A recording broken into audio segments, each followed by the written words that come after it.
Call to order the Ashland Board of Commissioners regular meeting for Thursday, May 27th. We'll start with the invocation by Commissioner Good and Pledge of Allegiance.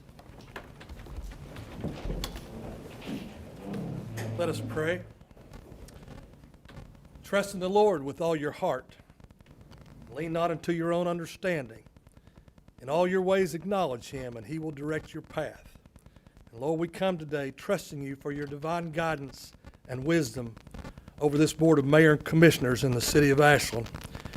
We ask your blessing and favor on our city as we strive to make the correct decisions for our city and its people. Bless our city manager, our staff and employees, and those in attendance and in our viewing audience today. Bless our city, and we pray this in Jesus' name. Amen. Amen. I pledge Allegiance to the flag of the United States of America and to the republic for which it stands, one nation, under God, indivisible, with liberty and justice for all.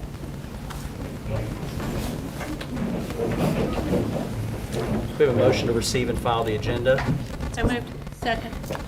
Any discussion? All in favor? Aye. We have a motion to receive and file the minutes for the regular meeting held on May 13th, 2021. So moved. Any discussion? All in favor? Aye. Hearings and reports. Commissioners? Just a quick, and you'll probably hit this too, Firkin Fest tickets are now on sale. Beerfest.com. Yes. Just making sure I had I should look at these websites before I start talking. Please, here, she can correct us if she needs to. But they are for sale, and you can get them all online. There are VIP packages, and what's cool about this year is we added a package. Holly, is it beerfest.com? Thank you, thank you, thank you. And if you have not met the new director of Ashland in Motion, Holly Stone is right there in the audience. Sorry I didn't see you come in. At any rate, taking advantage of our beautiful new hotel in downtown, there is actually a package that you can purchase your Beer Fest tickets and a night stay at the hotel all in one on beerfest.com. So there's my little commercial for the day, and that's all I have, Mayor. I just want to welcome everybody to our new meeting. We got a good contingent here, good crowd, and I just wanted to make two comments. Last Saturday was a great day in East Ashland, and we had our community block party up there at the Carroll Jackson Community Center. A great turnout. It was sponsored by United Way, who has the Born Learning program off the ground up there, and a great turnout. And I wanted to thank Chris Pullum and Lorraine and your whole department, DJ and Catherine, and all of you were up there and had a hand in this community center. It was a great turnout and something that we can be proud of and do more of. Secondly, we all showed up at the river yesterday, and you had a good turnout there to our Steve Gilmore way. And if you know Steve Gilmore, it's his way. Okay. And he was my 8th grade history teacher and football coach, and let me tell you, he could swing the wood, and he landed on me plenty of times. And I respect him. He is my coach and my mentor, and up here on this podium, he has affected all of us in such a positive way, and it was a great way, token of our appreciation with the dedication of that street. That's all I have, Mike. Well, I just want to say welcome to everybody, and the shindig yesterday for former Mayor Steve Gilmore, our own Ashland son, was quite something, and I want to thank Matt and his office for putting that together. It was excellent, and we even got out in a reasonable amount of time, didn't we? Lastly, one of these days I'll get to go first on the comments, so everybody doesn't steal everybody's thunder. I missed a part of it, so you can pick up where I missed it. That's all I have. Okay. First Friday. Yeah. First Friday's coming up. Yeah, there you go. Yeah. First Friday's coming up. What is the date on that? I'm out of the loop here on the dates. The 4th. On the 4th, June 4th. June So, 4th. so everybody have a great Memorial Day weekend, and then come down First Friday. It's all you. You're up. You got the dregs this time. I'll just echo what Commissioner Goode said about the Unity Center, and that was an awesome event. But the weekend before that was an awesome event too, because we had lots of volunteers that made that Born Learning Trail happen, and it was awesome to see them. And they did a really great job. There was some, they were just volunteers, and that thing looks like it was professionally done. So thank you to everybody that showed up for that weekend. We just announced, it was this past week, the Juneteenth event that's going to happen on June the 20th. So we encourage everybody, our first ever Juneteenth event. We're super excited about that. So June 20th, it is Father's Day, but hang out with your dad in the morning and then come at 2 o'clock to Juneteenth. We would, we're really trying to make that an event, awesome, which it will be. Also, as we speak, the Paramount is announcing an amazing festival called the Foxfire Festival, and I won't spoil the lineup, even though I believe it's out now. But check that out when you can, because it is something we are super excited about. September 24th and 25th on the riverfront. An awesome lineup that I don't think that we've had anything quite like that here, music festival wise. So thanks. Well, I do want to thank again Connie Stewart for her planning yesterday for our former mayor, and we all know a dear friend, and he was most deserving of the gateway to our riverfront to be named after him. I also had an opportunity late yesterday afternoon to present two special people in the community with Key to the City, Annie and Jerry Mansback. And if you know anything about those folks, they are very much philanthropists, humbly giving to our community and without much fanfare. And Safe Harbor recognized them yesterday, naming a building after Annie, and it was really special. And I wanted to thank Rocky Atkins, who showed up for all of our events yesterday. It's great to have state leadership there to support our city. Also, you may recognize that this time of year flowers are in bloom, and we do have flowers that are going to be popping up on our main thoroughfare, Winchester, and some side streets. And the Southern Hills Garden Club has informed me that they have stripped the vaulted flower bed at the riverfront in preparation to redo that again. So, and that seems to be a popular place to take pictures now, in addition to where the statues are. So I appreciate the Garden Club for all that they do for our city, and they also worked on the flower beds behind the Unity Center before the big shindig last weekend. job. So they are much appreciated. All right, City Manager. Can I clarify one thing? Sorry. Juneteenth, I don't want to misrepresent it. It's being organized by Ashland for Change and the Boyd County NAACP. I didn't mention that part. So those are the organizers. Thanks. Okay. City Manager. Two quick things, Mayor. This weekend, the pool is opening. The current hours are going to be Saturday. It's opening Saturday. The current hours will be Tuesdays from 12 to 6, Thursdays through Sunday 12 to 6, closed on Monday and Wednesdays, and parties will be Fridays, Saturday, and Sundays. You can schedule parties from 6 to 8 in the evening. And then, the only other thing is it came to my attention, the county announced a free dump day out at the county dump on June 5th from 7 a.m. to 12 p.m. The only guidance they have on here so far, and I was checking with the judge executive, is no tires. So What time is that, City Manager? 7 to 2 on June 5th. And that's down from 2 days in the past?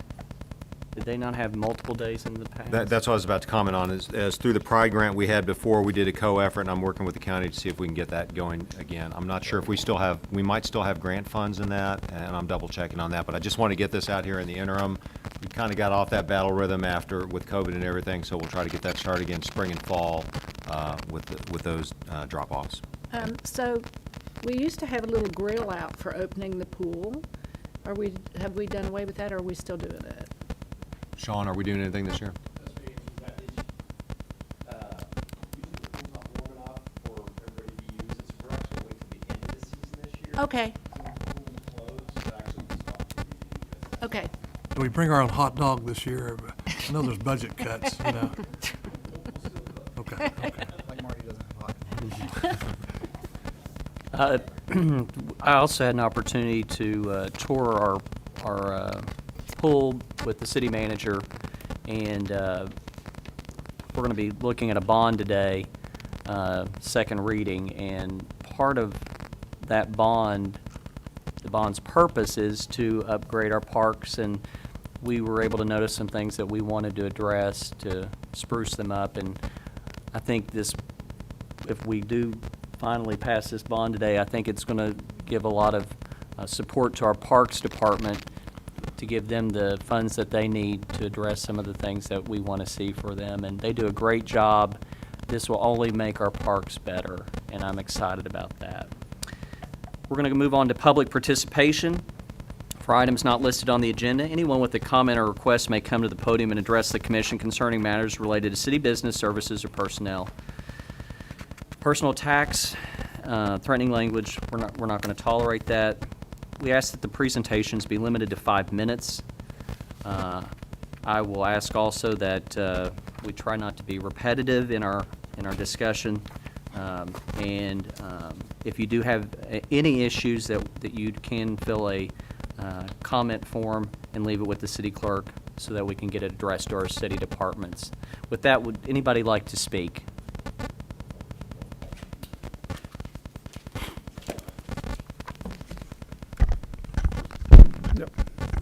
Hello, everybody. My name is Paul Castle. I live at 207 15th Street here in Ashland. And I'm up here to speak in support of the passing of the ordinance to amend the adult usage, that amendment that's going to be before you today. Basically, I have a potential person who wants to be a rental partner of mine in downtown, and I just want to bring up a few objective things of why I support this, and I hope that you all can lend your support to this as well. One, the vacant space that they're wanting to rent is the old Grand Theater. The most recent thing, it was Get Fiddle. That building has a history of being a theater in the past, things that are art related. I would like to keep it art related as opposed to office space or things like that. So there's that. Secondly, number two, I know there's an older reputation for tattoo parlors, because that's really what this amendment is to allow. Of tattoo parlors being smoky, seedy places, and I think that is an antiquated, older stereotype that I just don't think holds. I just don't think it's right today. There's a tattoo shop in Hamburg, in Lexington. We just came back from Asheville, North Carolina, right in the middle of the most touristy district that Asheville promotes. I think there was at least 2 tattoo shops. So there's that. 3, you mentioned charity of the Man's Back. Garrett and his wife have already, their tattoo shop is engaged in charitable works. Through our planning commission, they submitted some pamphlets which outline, and you guys all got copies of those, showing you some of the already charity events that they've done. Number 4, they have a tattoo shop already out in Boyd County that's doing phenomenal. Even though it's out basically in the middle of nowhere, on not any kind of a street where they get any kind of traffic, they're doing really well. So they're a proven success that I know of. They've had no issues out there, no problems. So there's that. 5, there's the economics of it. We're not talking bringing in a giant steel mill, I get it. But I think every job counts, and every small business should be important to the city. And this is a small business that's going to bring a few jobs, but more importantly on the economics of it, they're going to bring people from other places to come here to use their service. Garrett was just telling me that he's got somebody coming in today from North Carolina to finish work on one of his art projects on their sleeve. 6, it fills vacant buildings. COVID has been extremely hard on small businesses.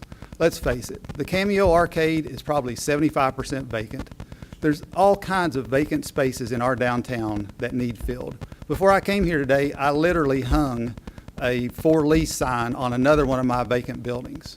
So I don't like vacancies. I hope you guys don't either, but I don't think that really makes for a very good downtown to have tons of vacancies. Number 7, our planning committee passed this 6-1. They gave an unbelievable presentation that wowed everybody there. So it's been recommended by the planning committee that you approve this. 8, there's no parking issues with them. They're open in the evening when there's tons of parking, so that's not an issue whatsoever. And then these next ones go along with what I'm going to say. I've watched the Roger Brooks presentation. I'm 100% for revitalizing our downtown in multiple ways. And some of these ways, I think, specifically apply to their business. One, by renting this space, it leaves, it's something on the first floor for destination businesses that are a niche, nice business that's non-office space. One of the things of this, of the Roger Brooks plan, which I agree with, is trying to get office space on the second floor as much as possible. This will help with that. If you fill the first floor, then yeah, when offices come in, they will have to go to the second floor. This is an art business, and this downtown used to be called an arts district. I don't know if it still is, but I don't think you can get much more artistic than a guy that draws on people's arms. That's pretty artistic. Number 11, they're open in the evening. I know that's another thing of the Roger Brooks plan, is to try to get more businesses in our downtown to stay open late. These guys don't even open till 2 o'clock. So you're going to have a lot of people walking around downtown, going to Wits, doing their thing. So it's an evening kind of a business. 12, it's a destination business.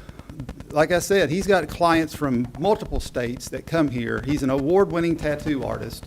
And the best I can tell, if that's not a destination business, I don't know what is. We have a whole committee formed by the city council called Destination Ashland.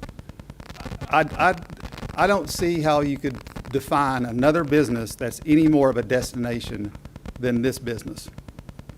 And number 13, and this is something that I'm sure Jim Moore and you guys will talk about this one, but as far as my understanding, amending this ordinance does not open the can of worms to making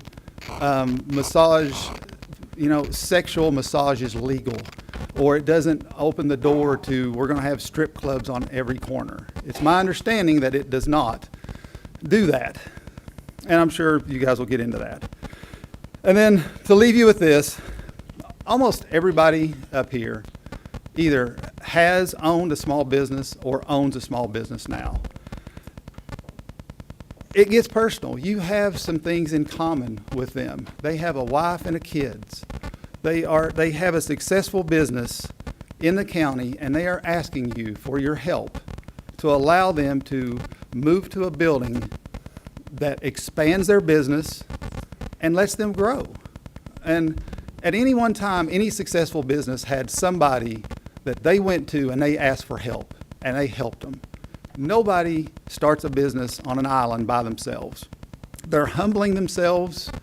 They've done all the right procedures, and they're here on bended knees asking for you to help their small business and to help their family succeed. So I hope you guys and girls can take that into consideration. These are 13 as objective facts as that I could present. No personal opinion one way or another, objective points. So thank you very much for your time, and I hope you can support this. Thank you, Mr. Castle. Anyone else would like to speak?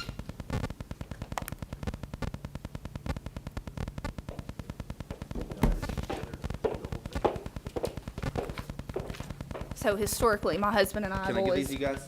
been a team, so we're going to speak as a team today. Thanks so much. Yeah, Perfect. Thanks.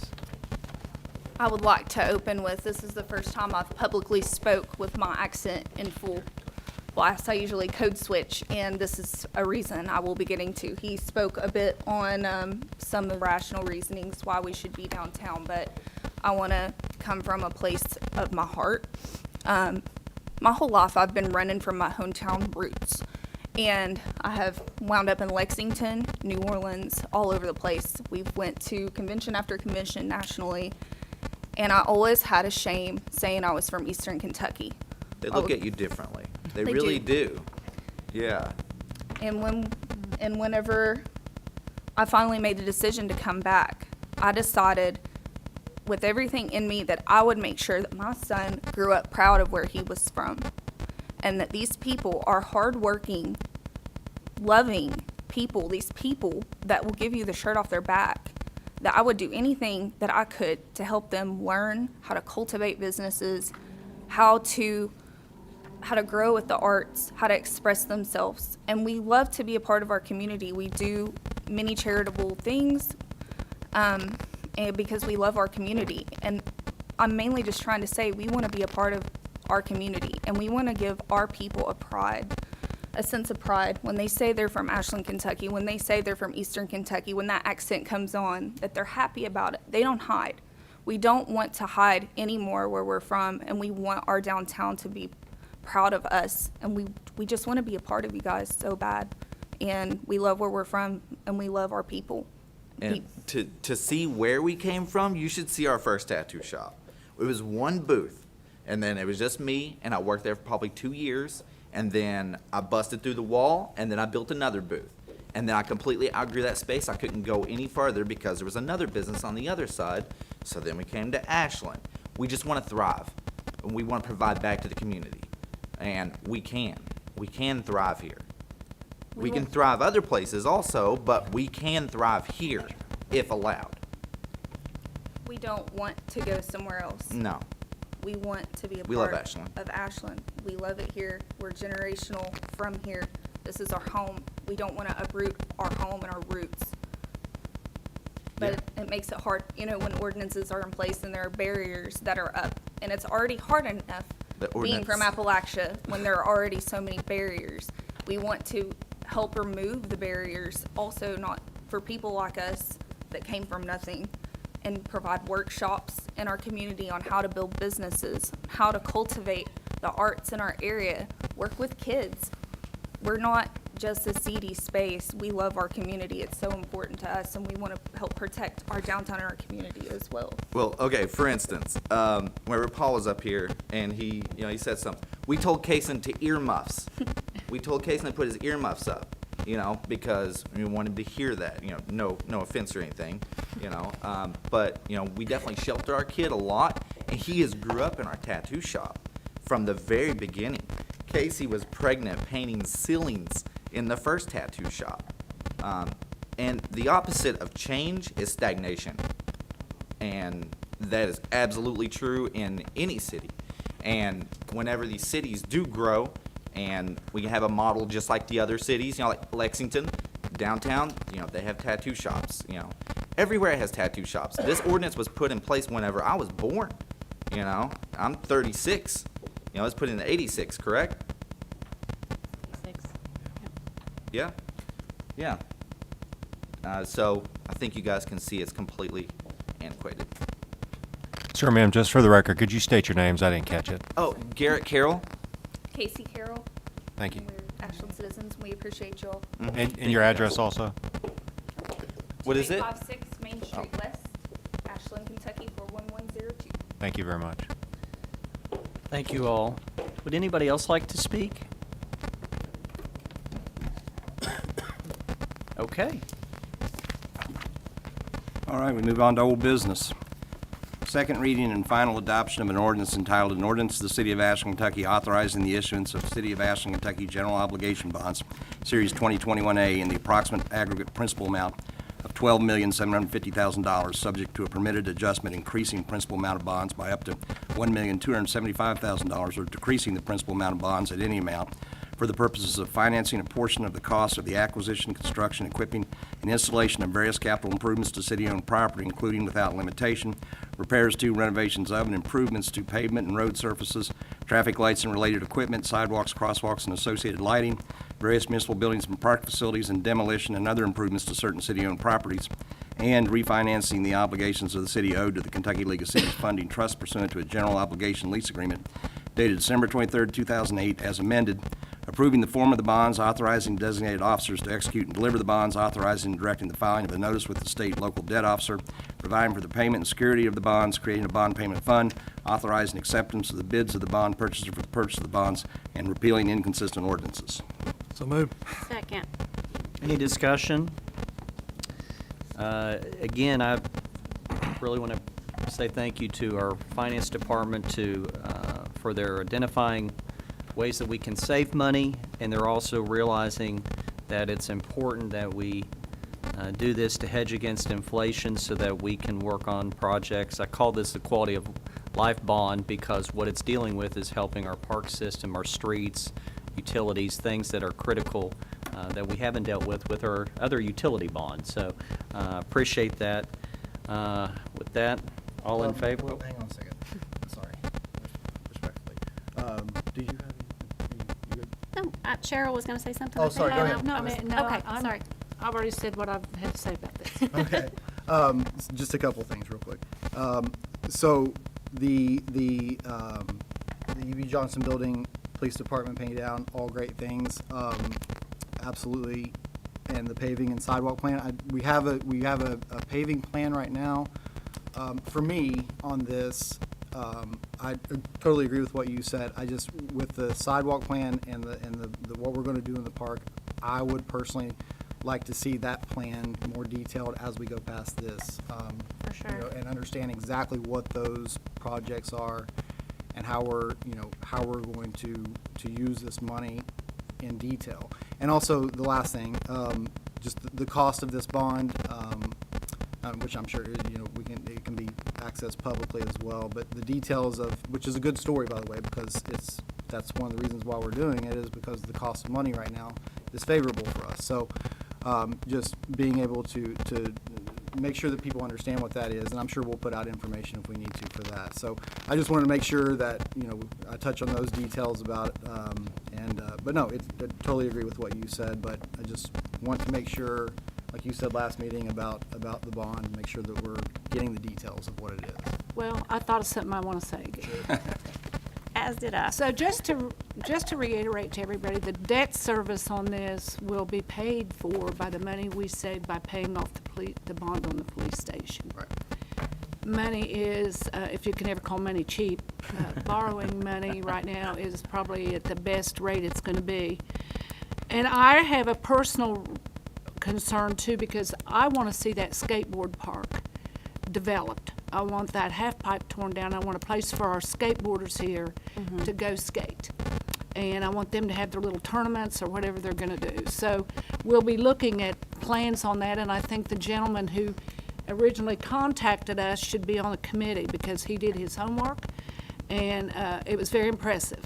So I think we're going to be looking hard at that too in this. Yeah, what I was going to say about all of this, to echo Commissioner Blanton's comments, I think we flesh all that out in our budget work session. Where exactly is this money going, and develop that plan as those budget sessions develop. Cross all I the think Ts. that way we know. That way we know what's happening with this money that we have now obligated the city to, if we all vote yes. And we could, we have a capital projects committee to guide us on those matters that are over a certain dollar figure. Right. And I don't think it would hurt probably for us to have maybe another kind of committee to focus on that specifically so that we can watch those projects through, or if they can be incorporated into the Think they capital just get projects committee incorporated itself. into the capital projects. And that will help, and I guess, and keep the board informed as to where we are on these projects too, because we do want to have them happen as quickly as possible. And as long as we stay on generally on what we're talking about here. I mean, we've outlined what we want. Yeah, and that's what I'm saying. I think in our Yes. budget sessions, Then we'll get the full specific. plan comes together, and then we start checking off the list. And then, based on that, we will share those details with you all. That's part of our commitment to you, is to let you know what the benefits will be from this. So we appreciate that. Well, I have a definite wish list. We all do, I think we all do. I have a definite wish list, and Yeah. I'm a park guy, and this is a quality of life bond. And we're going to see great things in our parks coming up. The refurbishing of, hopefully, of the ballparks, dugouts, the fields conditions, new playground equipment. Sensory Garden will start to be formulated hopefully this summer. And my beloved dog park, there's talk about it being moved and relocated into a bigger space. Yes. And we'll let you know how that's going to For transpire. big dogs and little dogs. For big yeah. dogs and little dogs, and we grew up next to the park. That was my family's playground, so that's near and dear to my heart. Okay, I appreciate all your all's comments. We'll go ahead and take the vote. All in favor? Aye. Any opposed? Okay. Item B, second reading and final adoption of an ordinance entitled, "An Ordinance to the City of Ashland, Kentucky approving a renewal with Anthem Blue Cross Blue Shield Insurance Company for administrative fees to administer the city's health insurance coverage, vision insurance, dental insurance transition from Anthem Essential to Delta Dental, and stop-loss coverage for the plan year July 1, 2021 through June 30, 2022. We have a motion? So moved. Second. Second, okay. Any discussion? All in favor? Aye. Any opposed? Okay. All right, a resolution of the City of Ashland, Kentucky adopting, authorizing, and approving the course of action presented by the city manager on the items appearing on the consent agenda for the regular meeting of the Board of City Commissioners of May 27, 2021. So move. Second. Any discussion? All in favor? Aye. Okay. New business, item A. First reading and approval of an ordinance entitled, "An Ordinance to the City of Ashland, Kentucky adopting the revised job description for the position of engineering superintendent in the Department of Engineering and adopting the amended authorized positions list of the Policies and Procedures Compensation Plan and Classification Plan as adopted by ordinance number 51, series of 2017, as previously amended." So moved. Second. Any discussion? All in favor? Aye. Okay. Item B, first reading and approval of an ordinance entitled, "An Ordinance to the City of Ashland, Kentucky amending ordinance number 101, series of 1986, as previously amended by inserting a new Article 10 entitled Cellular Antenna Tower and Small Cell Tower Regulations and renumbering all subsequent articles within the City of Ashland zoning ordinance." So moved. Second. Any discussion? I'd just like clarification so that we have more input for the public to understand what this request, this was requested of us. Mayor, this puts us in accordance with FCC declarations to allow small cell technology, wireless technology, basically facilitates 5G. So there is potentially 5G coming to Ashland? This enables that and makes sure that we're a platform that can support that we Okay. don't have anything in the way, standing in the way of limiting that development. Okay. What are small cell tower, are these the ones that are gonna be mounted on, electric poles or? They're- Anything less than the huge towers. Okay. Okay. Unless staff, is there anything else to add to that? Would anybody like to speak to that? Anybody here? We actually have some representatives here from Mtg, if you would let them talk to you real briefly, is that okay? Absolutely.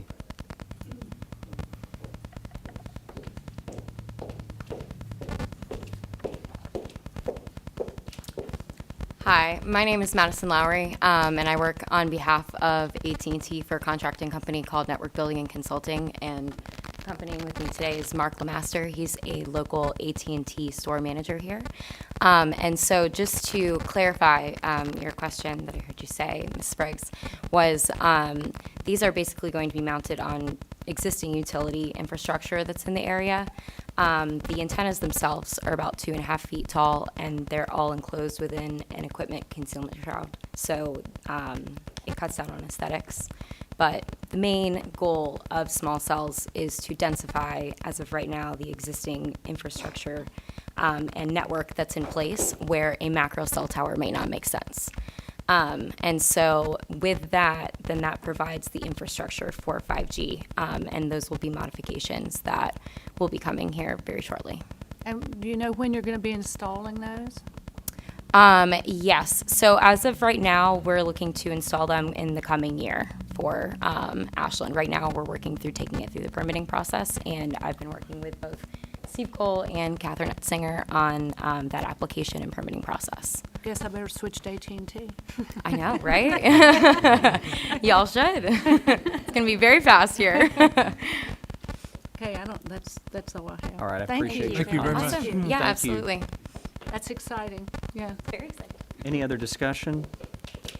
All in favor? Aye. Item C, first reading and approval of an ordinance entitled, An Ordinance to the City of Ashland, Kentucky, amending ordinance number 101, series of 1986, as previously amended by amending the definition of adult uses, adding the definition of body art services, and amending the table of permitted and conditional uses to include body art services as a permitted use in the B2 and B3 zoning districts. So moved. Do you have a second? Okay, without a second, it dies. We're not gonna discuss. Discussion comes after there's a motion. All right, so the Motion made procedure, and so, seconded. so I'll make comments about it at the end of the meeting. Okay. That's procedure. All right. Item D, first reading and approval of an ordinance entitled, An Ordinance to the City of Ashland, Kentucky, enacting regulations to promote the abatement of public nuisances and providing a penalty for the violation of this ordinance by owners of properties who permit the reoccurrence of public nuisance activities on their properties without taking reasonable actions to abate the misuse of their properties. So moved. Second. Any discussion? I'm going to have all kinds of questions like I always do every time this comes up, just because I want to make sure that we are,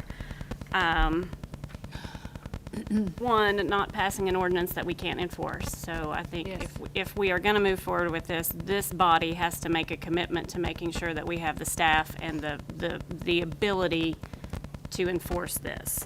I always ask the question when this comes up, what are the remedies beyond eviction? And I'm not sure we ever got to a final on that. The ordinance says all remedies, including eviction. And I just want to know, I want clarification on what else would be accepted beyond eviction. Well, it's really a case by case. What this ordinance is designed to do, and this was drafted and prepared by myself and in conjunction with Chief Todd Kelly, to address the problems of particular properties that have a ongoing reoccurrence of serious criminal activities at those properties. And what it basically does is it defines as a chronic nuisance property any property that has 3 occurrences of nuisance activities as were defined in here within a 120-day period, or 6 within a 1-year period. And nuisance activity is not just a dog barking Right, or it's long grass or anything. We're basically, our categories include drug offenses, gambling, prostitution, illegal firearms, serious assaults, and so on. And in the case that a property is identified as having had those activities, and again, I think Commissioner Blanton and I talked about this, and this is not because somebody calls you 3 times and says you're doing this. It's because there's objective evidence that is available to the police department to say these activities have occurred. Okay. Then a notice goes out to the property owner that says, we've designated you as a chronic nuisance property, and you need to come in and have a session with the police chief, and you discuss on a case-by-case basis what can be done to fix that problem. Now, eviction could certainly be one. Putting in screening procedures to see who comes into certain properties.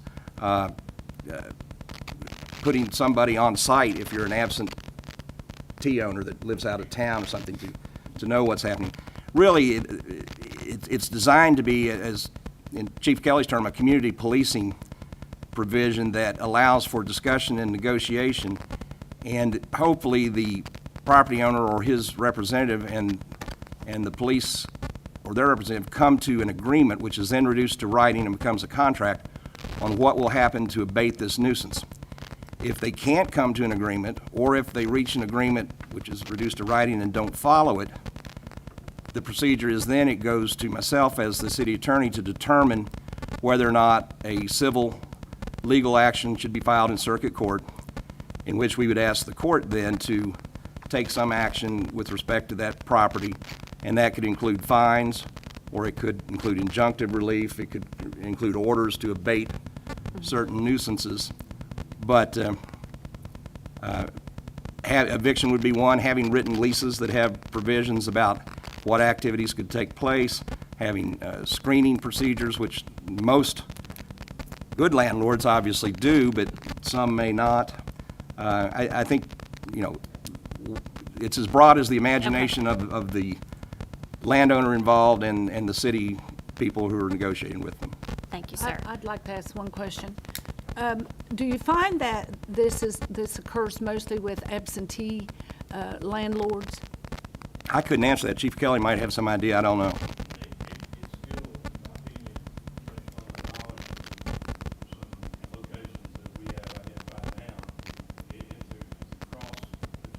So it's a big mix. Okay.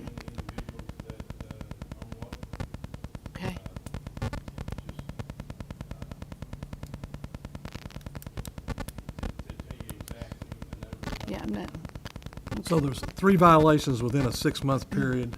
3 violations in a 120-day period or 6 in a year is the triggering event. And again, those are these serious criminal activities that we've defined here. This is not designed to deal with barking dogs or long grass or neighborhood disputes about whose fence is on whose line or anything like that. We're talking about the most serious types of criminal activity occurring on an ongoing basis at a particular property, and frankly, trying to involve the property owner then in the process to have some responsibility for who he's putting into those properties and what they're doing, and trying to Chronic. work with this to prevent it. Chronic. Well, That's why we call it chronic nuisance Well, and to properties. Amanda's point, what do we have in place that would trigger, who's it going to be reported to? I mean, do we have this program, do we have something in place now?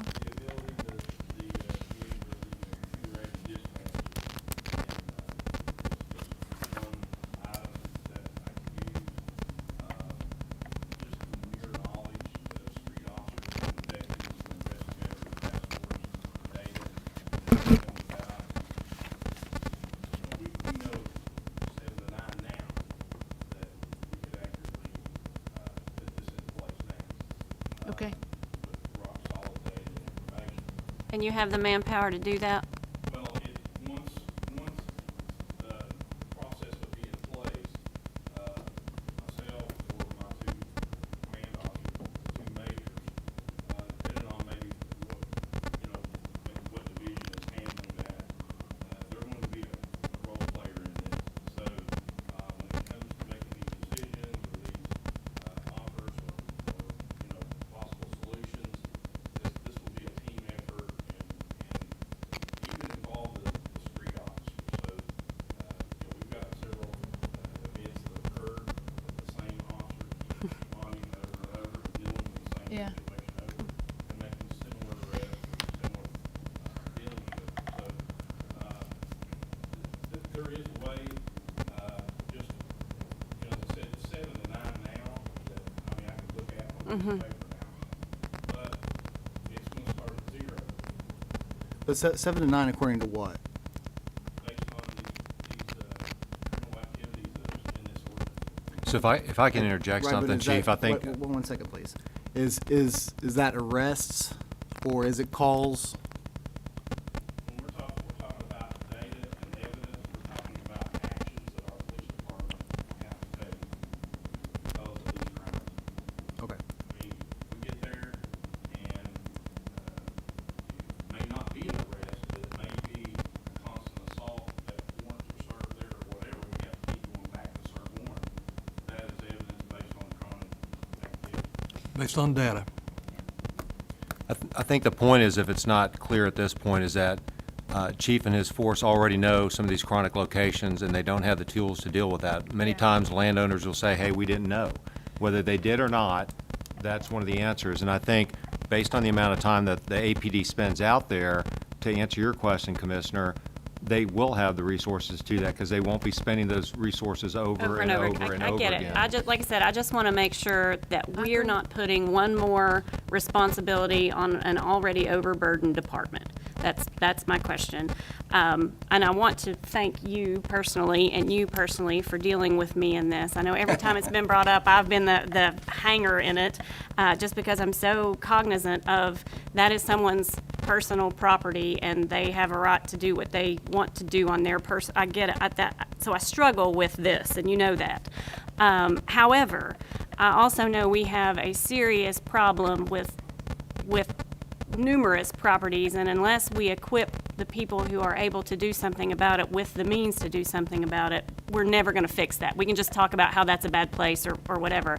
And so I got to get off my, that's their property, government shouldn't be involved in their property high horse for the sake of everybody else around Well, it. and one of the safeguards, Commissioner, is built into this, and it was something that I specifically put in there, was that it is a defense of the property owner to any action for a chronic nuisance that the person responsible at all material times could not, in the exercise of reasonable care or diligence, determine the property to become a chronic nuisance property, or could not, in spite of the exercise of reasonable care and diligence, control the conduct. So, I mean, you know, that to me, that is I just think it's a pretty good big tool for us protection. to at least make the property owner aware that there is a problem, because I think in a lot of these cases, they don't even know. Also And think that that's not, yeah, what this is directed toward is to those who don't care that this activity is ongoing. It's not directed to somebody who doesn't know, I think a lot of times too, the activity's so blatant that the whole neighborhood knows what's going on, and you know, it's very frustrating, yes. That is the response that we struggle with. Why aren't you doing something? Why, yeah. Why aren't you doing anything? Why can't you do anything? Why doesn't the city do something? And unless I have some tool to work with, and that's the way I look at this, is working with an owner or somebody that's locally responsible. If you do have absentee ownership, somebody locally may be managing it. You may have a company that owns several houses that, you know, it's done through a management. So we don't even know those facts until it's time to do something. Yeah, I'm glad we're doing this. I am too. I'm so glad. Sorry, if everybody's okay. So, first of all, city attorney and chief, we had a really good discussion at 6:30 in the morning the other day, which was. I'll have you know, my wife said, "Were you talking on the phone at 6:30? that And was, to whom?" Yeah. Jake from State Farm. Oh, really? Did you say that? So I totally, you know, and I know how this was written and where it comes from, and I completely know the intention you want to do something. I totally get that and respect that.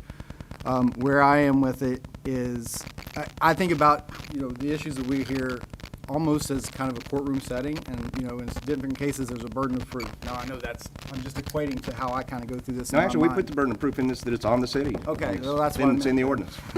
No, but I kind of gauge different issues, right? So when I hear, you know, owning property, and when I see something come on the agenda for this, now I went back and watched the meeting from previous commission, and, you know, we had our discussions and kind of educated myself on how to get to this point. But when you talk about property ownership, which is maybe in most forms of government is the oldest, most protected form of most protected right there is, which we all know that. My burden of proof goes just about as high as it can go on something like this. So I say that to say, totally love the intent and the discussion. I need to get there a little bit more on some details of this. City of Lexington and Louisville, I've researched theirs. I've read their ordinances. Lexington requires arrests. That's one thing. I'm not saying that we need to do that. I'm just saying that is a difference. Totally trust our department's judgment, absolutely. But there are differences there. The domestic violence, I think that's important to mention. Domestic violence calls are not under this. So a landlord would not, you know, if you have a domestic violence issue and the person calls the police, that's not going to be part of this. And as you know, Commissioner, for a very important reason, to prevent chilling the victims of domestic abuse from making those calls and then possibly having Being having evicted this. from their home. Yes. Which is absolutely correct. I guess I just go a little bit further than even domestic violence, and in my mind thinking about, you know, everything in that. Now, not to say, between now and, so if we vote on it and it goes to second reading, between now and then, fully open to discussion on this. I just need to understand, you know, like I said, my burden of proof is as high as it can be on something like this. One thing I would say when you talk about the rest, and I read, I would guess, seriously, 30 or 40 ordinances across the country and trying to draw a little bit from each of them. But one of the examples that Chief Kelly gave me when we were first discussing about this was a particular property where there had been 3 overdose deaths within 90 days. There would not any be arrests made, but that would qualify as a nuisance property under this because that would be evidence of the occurrence of illegal drug activity at those properties. But if you limited it strictly to arrests, that wouldn't come within that definition. One other question. So say, because these properties do change owners, right? And, you know, every property changes owners sometimes, often sometimes. If there are violations on a property and that property is sold to a new owner, which was a question in the Lexington case, are those wiped, basically? If we had proceeded to court against a property and fines had been imposed and not paid, we can file liens for payment of those fines, which would be on property just like any other lien when it's acquired and would get paid, so that would be the But end I of think that. his question is that Reset. basically, if you own a property and it's a nuisance, you sell that property to me and they've already been to your property 4 times, 5 times, the 6th time, am I gonna get the violation? Or is it new Well, for me? Wouldn't somebody know what was going on there before they brought that property? I mean, that's kind of out there. What if they buy too. They it? buy What it if they buy anyway. What if they buy it to rehab it, make it better? I'm Well, sorry. my answer to that would be. Make it better. Then the so- people would be out. It'll be a case by case. Then the people would be out, right? If I'm they're ju- rehabbing it. I know exactly, did I ask Oh, that the you way were you're absolutely- asking it? absolutely correct. I understand what you're saying. I would say that the number of incidents within a time would not be wiped clean, but what the availability to that property owner would be, the defense that says, I couldn't reasonably have known it. Well, you couldn't reasonably know what the history of the property was before you bought it. I wouldn't think anybody would expect you to know what the history of the use of property is. You're I gonna know think what. item E would solve that, then that's Yeah. a registration. Yeah, in some respect, but if I am buying a piece of property and I don't know the history of the property, and I rent that property to someone, or I leave the people that are in there, because that happens a lot too. The building changes owners, but the people stay, because you bought the property with the rental income. The police have been there 3 times in 2 months. In the 3rd month, they get another call and come to that property, then I am responsible for making the plan with the chief at that point. Is that what we're saying? Well, I think they would talk to you, but what I'm saying. Okay. Here's the, if I just want to. And again, as a new property owner, I would want to know that. But here's, as the new property owner, if I'm saying, here's what I could say and would say to the chief. In the exercise of reasonable care or diligence, there was no way I knew it was a chronic nuisance property, and that's a complete defense to any penalties or fines under the. Okay, I just don't want to, I don't want to put a new property owner under Exactly, something exactly. that was from the old. I'm having a hard time saying that. No, I understand where you're going. Domestic violence, there is no law that says domestic violence is correct. It would be an assault, or it would be criminal abuse, or it would be child abuse. I think it does have a title. It's just domestic violence is a general description of activity. So it would be an assault. Okay. There are some things we can make an arrest on. Well, I think, Chief, what Commissioner Blount was referring to, and I think you know this, that there was a lawsuit, I think in Cincinnati over this by some victim's advocate. But we have a provision that says, for purposes of this chapter, nuisance activity shall not include conduct where the person responsible is the victim of the crime and had no control over the criminal act or alleged nuisance activity involving allegations of domestic violence.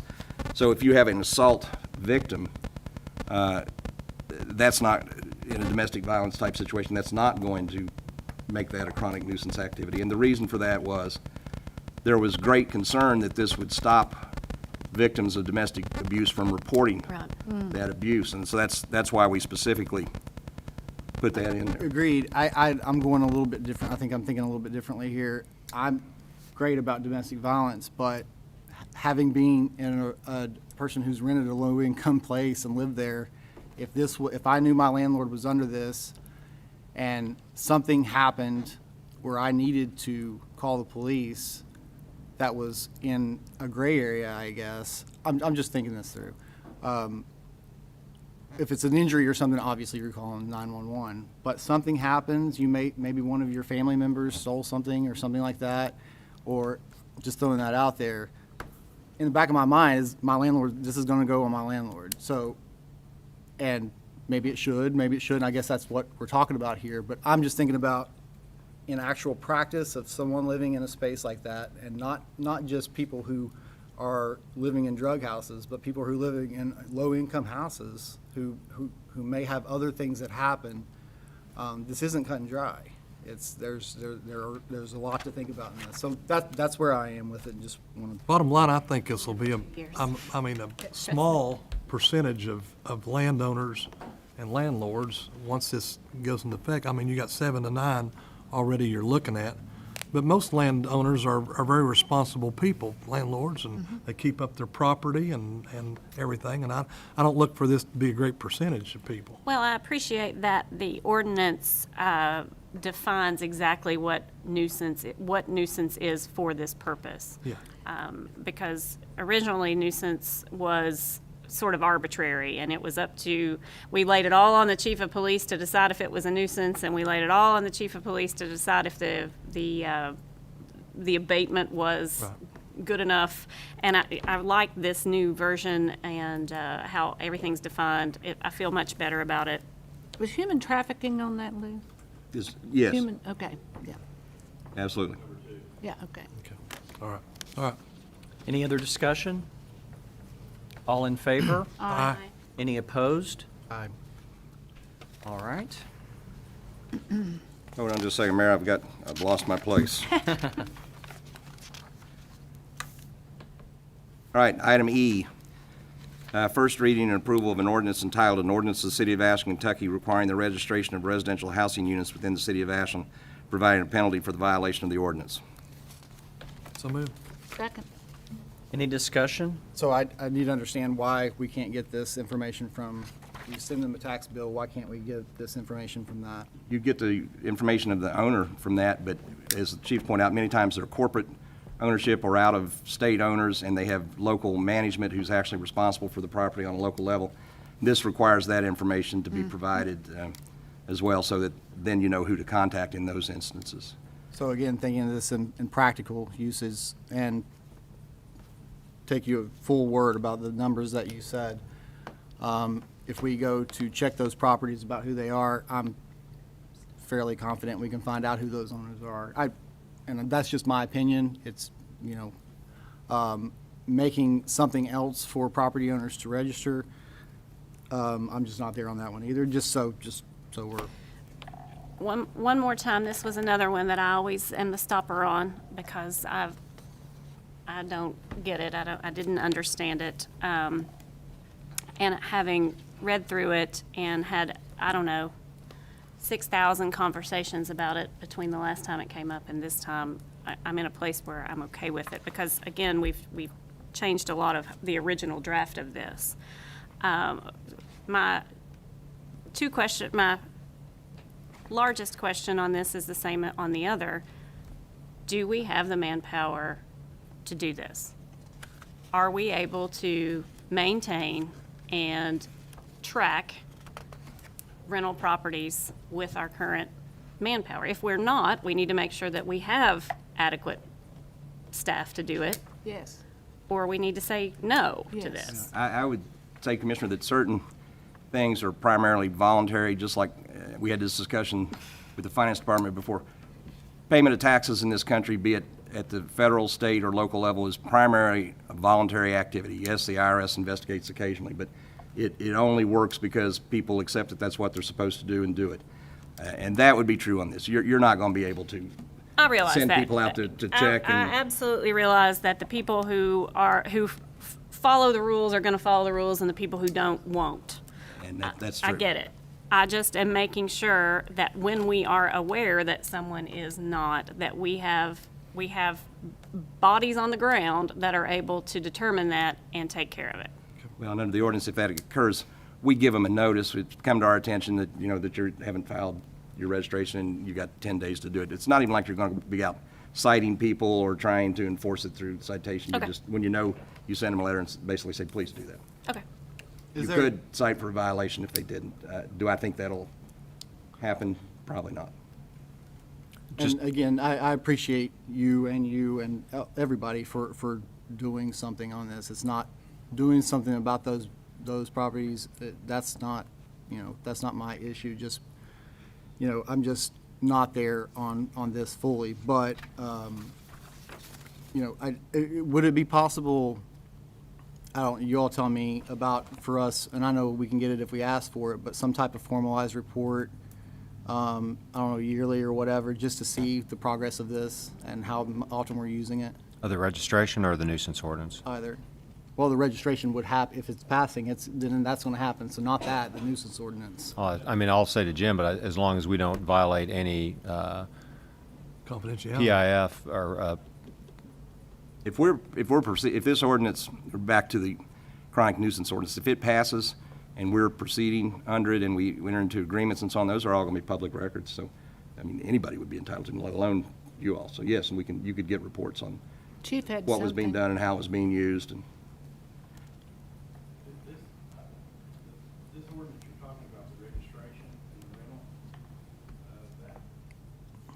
that was the tool that we can use, that this was, rejected by the economic development. Exactly. It's a tool for that. Right. For, properties and trying to deal with that. It's a tool that we would be able to use in the community policing model for any problems that we have beyond just the nuisance ordinance, the problems that we had. Code and violation, yeah. Things of that nature, Yeah. when we're responding to locations. that's true. So in that regard, and I had talked to someone about that, in that regard, the same kind of mindset of civil, we're talking civil here, by the way, we're not talking criminal, we're talking civil. Civil fines in that world, not saying that that's what we want to do, but if it was in the code enforcement world, we would follow something similar to this, but not for, the list of reasons that we said. Am I right about that, how that would work in that world? Yeah. I think that's for the chronic or nuisance ordinance, the ability to have a resource or a listing of who to call, who to contact, who to send that letter to, so that me or my staff can work with that property owner to deal with quality of life issues for the community policing model. This is a place for what you're talking about, civil fines or whatever, that I don't apply, but it's things that my officers see beyond sometimes what code enforcement sees. We see your quality of life issues or things of that. So that's, we report things to them all the time. Section 6 Alpha, Commissioner, to your point, is classified as a civil offense. So the civil action, and sorry, I'm messed up on my papers, but what would happen in the civil action? What would we seek? Are we back on the chronic nuisance ordinance now? Yes. Oh, Yes, sorry, okay. I'm Oh, I just thought looking you were at on the the- rental. No, in the chronic nuisance ordinance, if the landowner and the chief of police are not able to come to an abatement agreement, or if they reach an abatement agreement and then they violate it, it comes to my office to make a determination of whether or not we want to proceed to court. If we file it in court, it is a civil proceeding in circuit court, which we would allege that this person has violated the chronic nuisance ordinance, and we could ask for, among other things, a civil penalty that's provided for in here, or we could ask for injunctive relief from the court ordering the person to do or not do something, or an order that they abate a particular nuisance. But none of that is criminal. It's all civil. And just for the public's sake in this conversation, because we're kind of going back and forth between the two, the penalty for the violation of the rental registration is after 10 days. If they haven't complied, it's $100 per rental unit for part of a housing complex. So I want to make sure we were all clear in that. And nobody would be gone, yes, that's sort of the point, the way I drive it that way, that nobody goes out and gets a violation because you haven't registered. At worst, it would be a letter saying, hey, we just noticed you hadn't registered, please do so within the next 10 days. And only after that could you impose a penalty if you wanted to. And that's one of those things. Do we have the manpower to do that on an ongoing basis? Probably no, or probably neither the manpower or the desire. This is just something that you're hoping for voluntary compliance. I got a hand up back there. There is a residual benefit to the property owner in these situations, that a lot of times when we're setting out violations for either building code violations or high grass fees,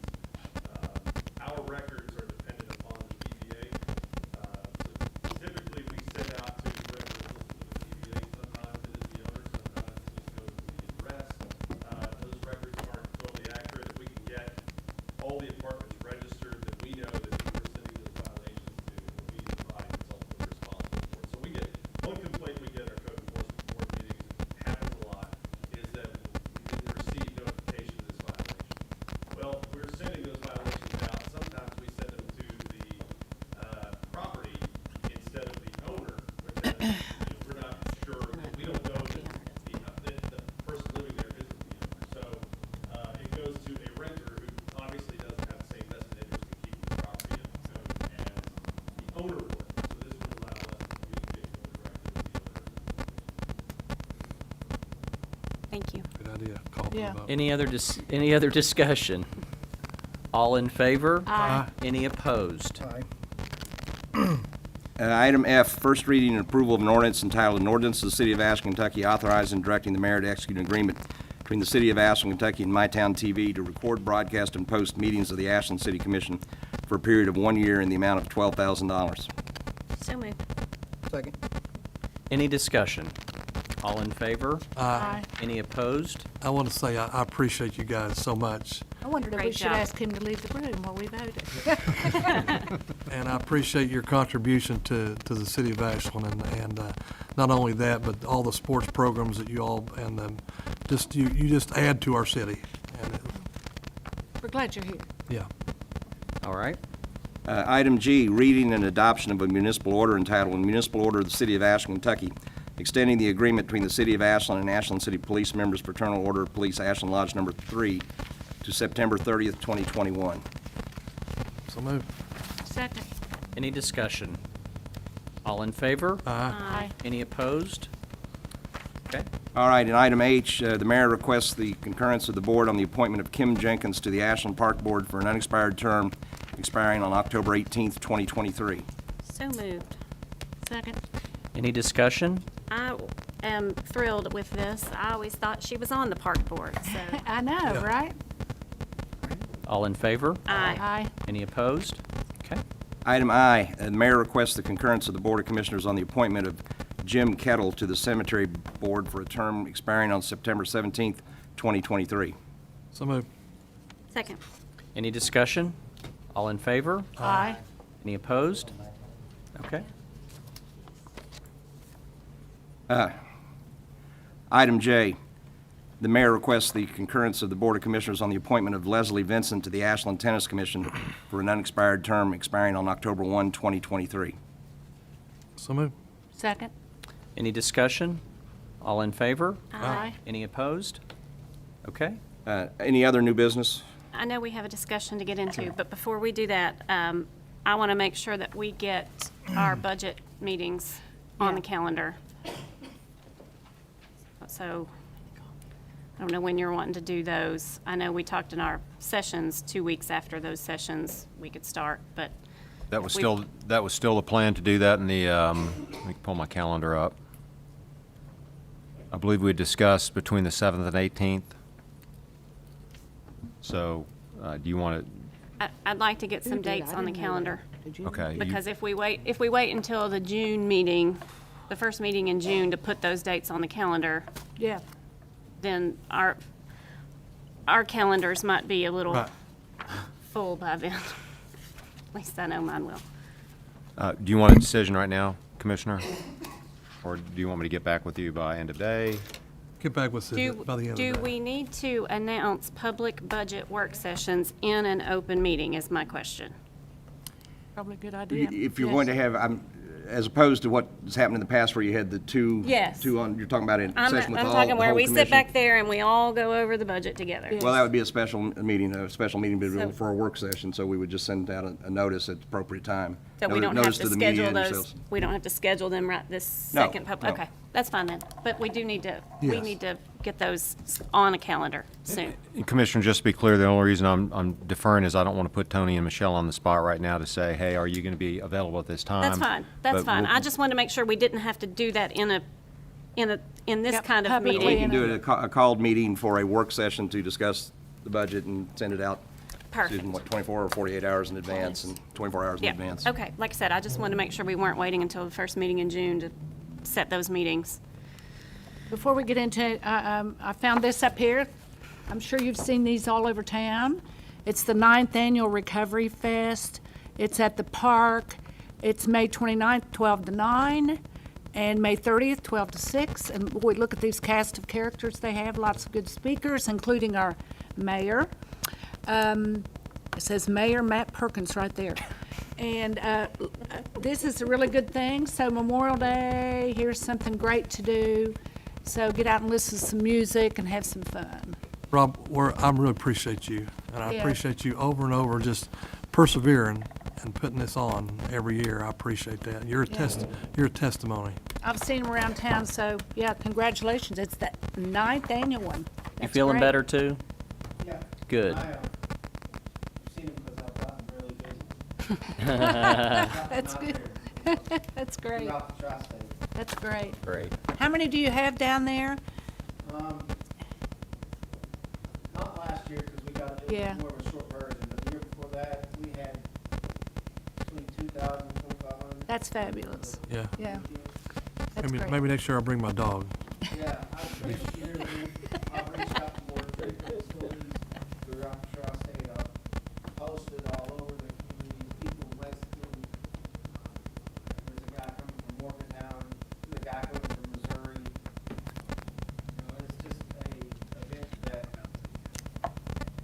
I was asked to make a difference. You do. Well, we think you are, Okay. so that's great. Appreciate you. I couldn't do it without the support of you gentlemen, ladies, Chief Kelly, all of what I'm able to do is because you all don't look at what I was, you all look at what I am. That's the quality of not only this, but in the county, period.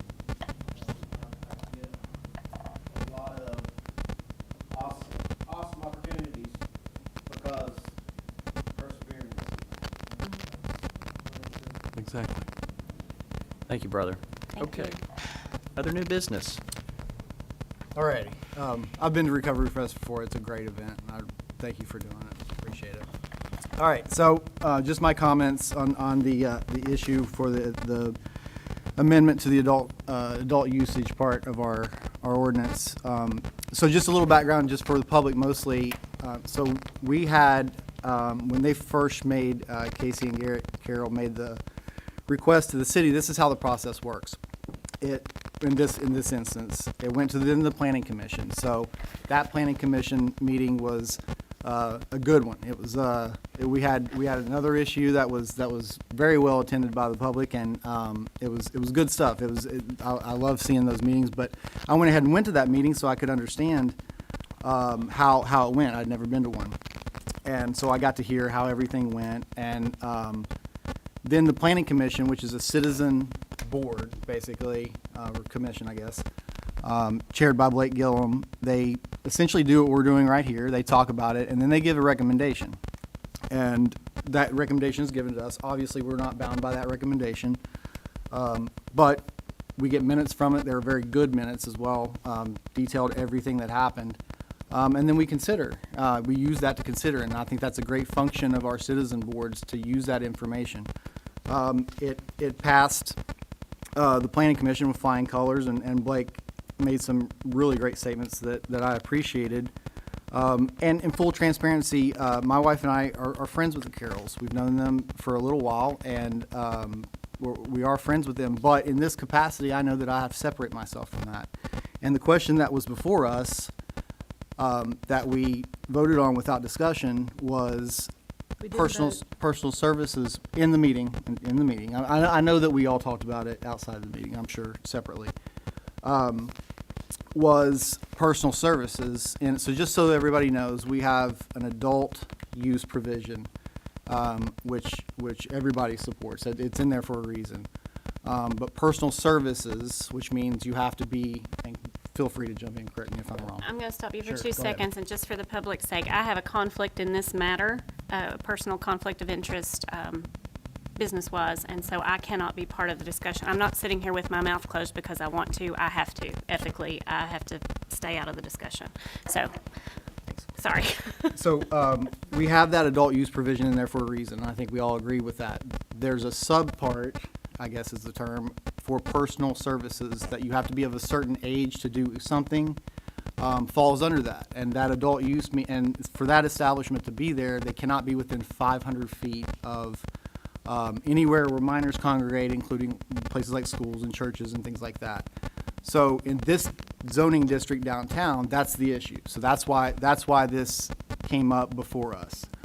So we were essentially voting on removing the personal service part of that, not the adult use part. I think we all support that being in the ordinance.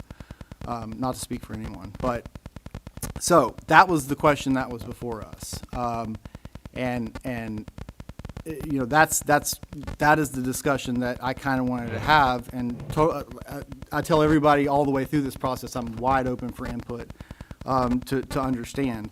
But essentially, we have a 500-foot buffer around any establishment, which we have plenty of those where youth congregate defined establishments in the city. So essentially, 500-foot radius around any of those where no personal service where you have to be 18 can be. That seems restrictive to me. It is restrictive. So that's where I stood on it. We've done, again, I separate myself from the personal part of it and look at what's in front of me. And I've also done some research on how this applies in other cities. I will also say that I've done a fraction of the work downtown that everybody up here has done. You all have done a lifetime more than I have done. Fully respect that. But I've done a little bit as well, and I have a vested interest. I live in downtown.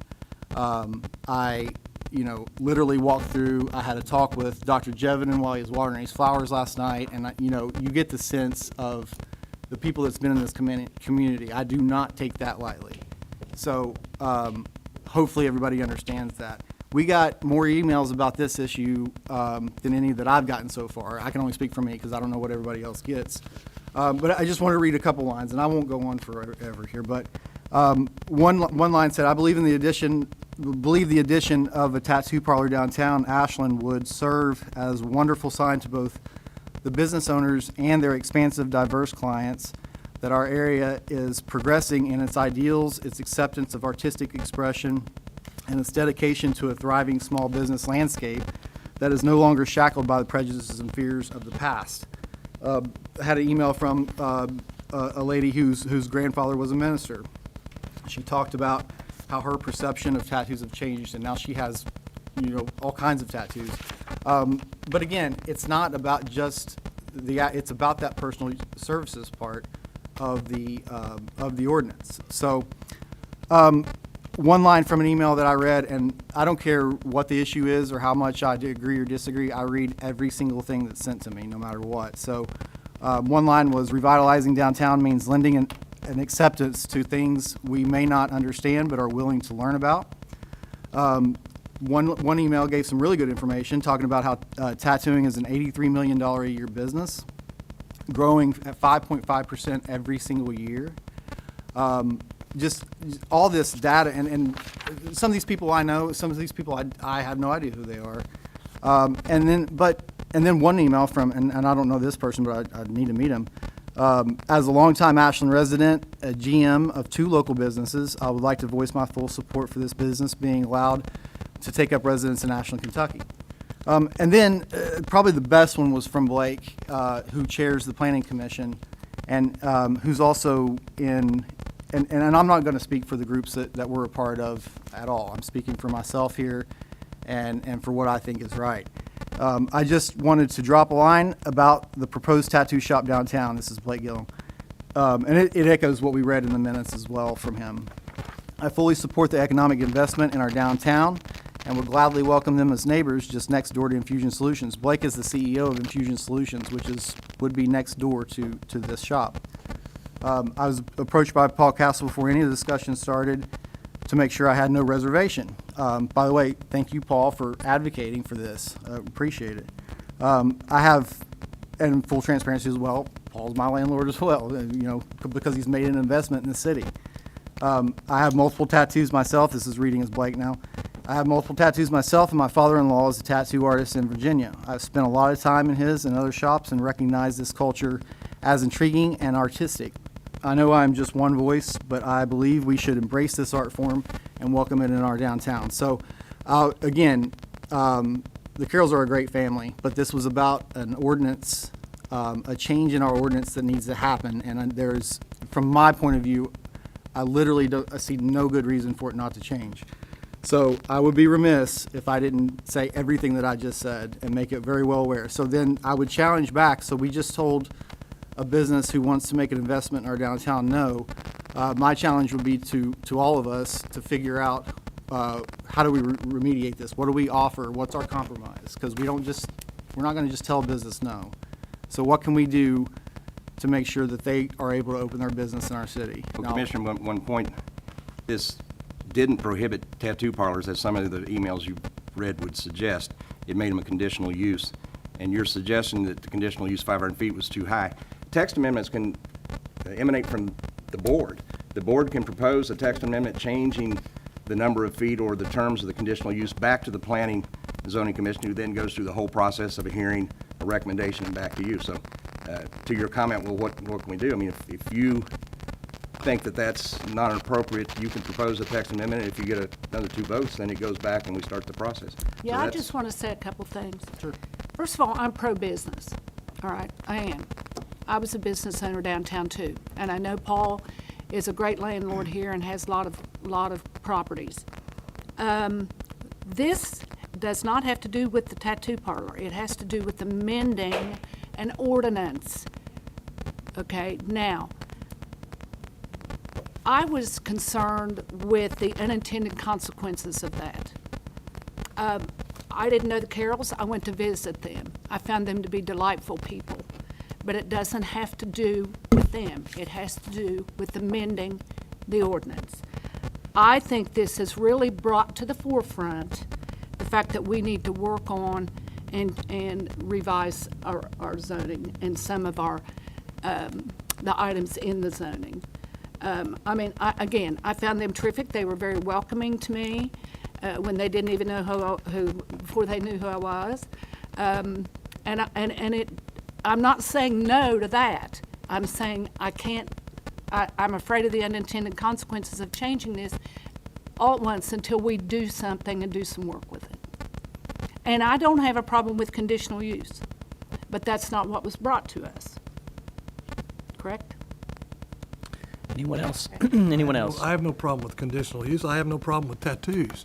I got 7 kids, and I'm only half Catholic, okay? Just think if I was full Catholic, I have 14. But three of my girls are tatted from head to toe. It has nothing to do with the tattoos. It has to do with the ordinance the way it is right now. And I'm open to that. But by saying I can't come to Ashland because I can't get this space, yeah, you can. Come on. There's other space right now. There's other space available all over town. And so I welcome you to come. It's just right now, I don't agree with that location. So And again, I'm not against no it. particular application or no particular location was before you. Right. Yeah. It was a text amendment, which, is, That's right. we've already acted on, so. So can I make a motion do I have to say what to send it? 'Cause you mentioned 500 feet and then we mentioned conditional use as well. So, Yeah, if you could make a motion for a resolution for this board to recommend a text amendment, I mean, it would probably be better if we talked and made the exact language that we want to amend. and then I'll brought just it say back at right the now, next I'm not meeting. going to vote on something until I have time to think about what Right. we're doing. It- but I- exactly. I'm just going to say that right now. That would be my suggestion, is that we talk. oh, no, and we no, I prepare, wouldn't expect that. Do you want to table it? And we prepare whatever you would recommend as a But text when does the amendment. planning commission meet next? And they meet monthly, I don't know when their next meeting is.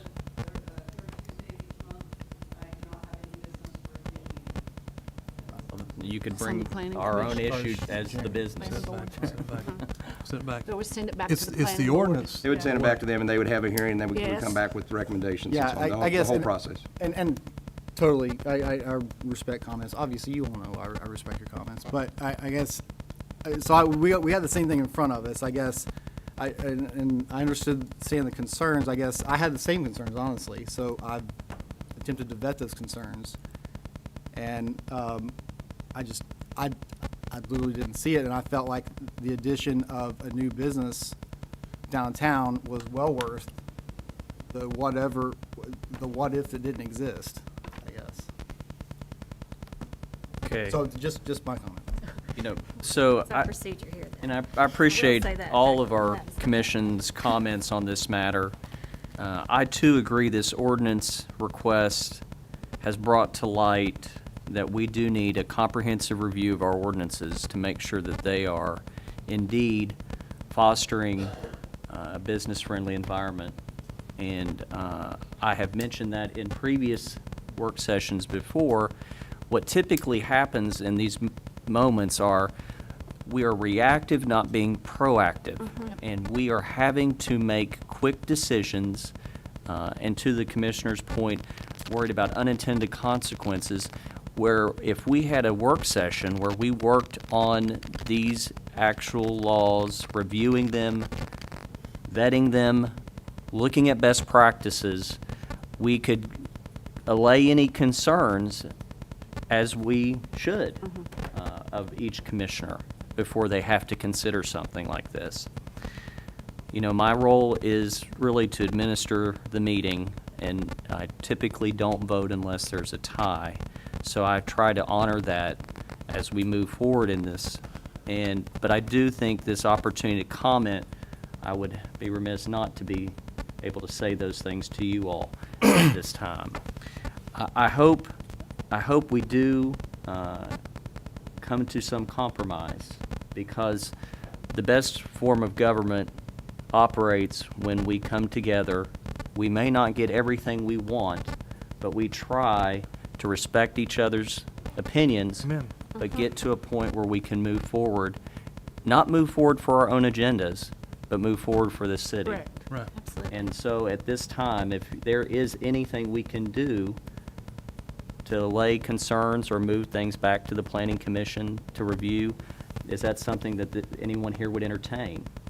The commission has, the text amendment requests can initiate from the Planning and Zoning Commission, from an individual, or from this board. They should be in writing and specific, you know, amend this section to say this, that, and that, what I was suggesting to Commissioner Blanton, if he has something he would like to propose, I will work with him and prepare that language and bring it back for the next meeting, and then you all can vote on it. I don't want to propose the wrong thing that goes back to the Planning Commission, and then we're sitting back here, and then it's the wrong Yes. thing again. So I feel like I know what two options are, but I'm not going to propose something that's wrong, and then we do the entire. No, that's why I'm saying, well, we, That'd be good. but we Well, we can, got a full-time we can attorney. look at the language and talk, and you can tell me what you think, and I can be a draftsman for whatever your proposal is, and bring it back. And thank you. This is not procedure. I get that, but thank you all for talking about it. at Okay. least. Well, at this time, I'm going to close the matter and ask that we have a motion for adjournment or recess. I'll move. Second. Do we have a second? All in favor? Aye. Meeting adjourned. Thank you all. You too. I gotta get to the hospital and get these stitches. Is it you? Yeah. What was it?